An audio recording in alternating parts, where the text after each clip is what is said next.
G'day everyone, and thanks for checking out this video. If you've only recently joined us, welcome to GrizzlyNbear Overland. Steph and I have been living full-time in our four-wheel camper and Land Rover Defender for almost 4 years traveling the world. Today, we're going to talk about what I would say is probably one of the best modifications or upgrades that we've made to our four-wheel camper: the installation of a diesel heating system. This install has been an absolute life changer to us and our journey. I'll back up a little bit now and tell you guys how this decision came about. We purchased our camper with a Propex propane furnace system. Although a very reliable unit that did work well, we were hesitant to use it very often. Why? Because of the propane usage. Now, I've got nothing against propane in an Overland setup, and I think it does have its place. We ran propane for hot water, cooking and heating for years before moving away from the gas, so we can speak from experience. For weekend or short-term trips, when you're heading away with a known full bottle of gas, where you know where to fill up the gas bottle in your own country, then I think propane is fantastic. For us on an international Overland trip, although not impossible, filling a propane bottle is always complicated. Different countries have different connections and even different laws regarding the refilling of a pressurized gas bottle. The final decision to move away from propane gas for good came after our frozen river crossing disaster in Mongolia. 6 hours of minus 20 degrees Celsius conditions, trying to chop ice away from the front of the Defender in order to get us free from the river, left me close to freezing. At close to midnight, when we finally got free of the frozen river, we set up camp, fired up the Propex propane heater in an attempt to get warm, only to have it run out of gas 10 minutes later. This was the nail in the coffin for propane gas. We knew then that it was time for a change. Now, I'd already been doing a lot of research regarding diesel systems in the months prior to this for heating, hot water and cooking. The extremely high prices for these diesel units and diesel systems is what initially turned us away. Then I came across a Facebook page, Chinese diesel heater owners. After many questions, reading and YouTube videos, we committed to ordering a diesel heater upon our arrival in Korea. We installed the heater in a car park in South Korea.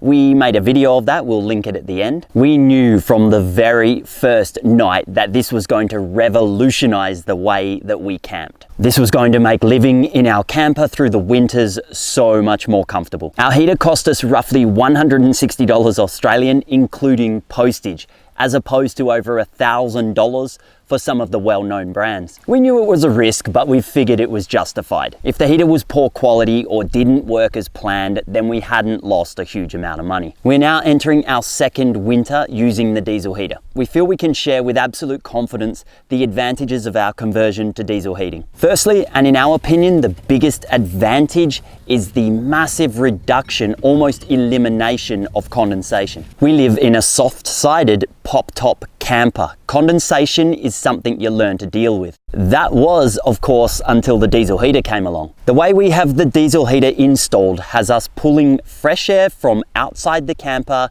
heating that air and discharging it inside the camper. With the windows open slightly, we are continuously replacing the inside air with fresh, warm, dried air from outside. We can honestly tell you that this method has all but eliminated our condensation issues. Now, I know there's going to be some people that will argue that to maximize the diesel unit's efficiency, we should be circulating that inside air. I'll agree that this method will have the diesel unit working slightly more efficiently, but to have no condensation in our camper, we're prepared to sacrifice a little bit of efficiency for comfort. Now, we have tried both methods and we found that circulating the inside air left us with just as much condensation as when we were using a propane unit, even with the windows open for ventilation. Our Land Rover Defender, Bear in the background there, he runs on diesel. Our diesel heater's feed line is plumbed into our main 140 litre diesel tank, giving us a huge capacity of fuel. These diesel heaters are extremely power and fuel efficient, using roughly 0.1 litres of diesel per hour on the lowest setting, between 1 to 2 amps when running after startup. These units are so powerful, if the weather's bad outside, we'll even use them to dry our clothes after washing. The noise is minimal. With our unit installed outside in the wheel arch space, we can only just hear the pump clicking softly. Our unit has a remote control, which is very nice if you want to warm up the camper before getting out of bed. Our unit is fixed to the camper with quick connect fittings to easily disconnect the fuel line to the heater when we remove the camper from the truck. The 5-litre jerry can that came with the diesel heating unit allows us to still use the heater when we're living in the camper off the vehicle. The unit itself is lightweight and compact, around the same size as our Propex propane heater. Now that we no longer have a propane bottle, it's actually reduced our overall weight. All right, I've covered the advantages. Now, are there any disadvantages to a diesel heating system? In my opinion, and related to our specific requirements, I would say not really. If your truck runs on unleaded fuel or gasoline, as I know our North American friends call it, I still think it would be easier to fill up a 10-litre jerry can with diesel each time you fill up your car than what it would be to continuously fill a propane bottle. Running a diesel heater also requires the installation of a carbon monoxide detector, a pretty much standard install on any camper or motorhome build these days, and a very important one. Also, a very important point to consider is your exhaust. It's a combustion engine. Our exhaust from the diesel unit, as you can see, is coming through the bed of the truck and discharging out to the side of the vehicle in a completely different area as to the air intake. All right, I'm going to wrap this video up here, but I'll once again say that I really do believe that the installation of a diesel heating system in our truck camper is one of the best modifications we ever made. Our move away from propane gas is something we don't think that we'll ever regret. In fact, we have now been 6 months propane free.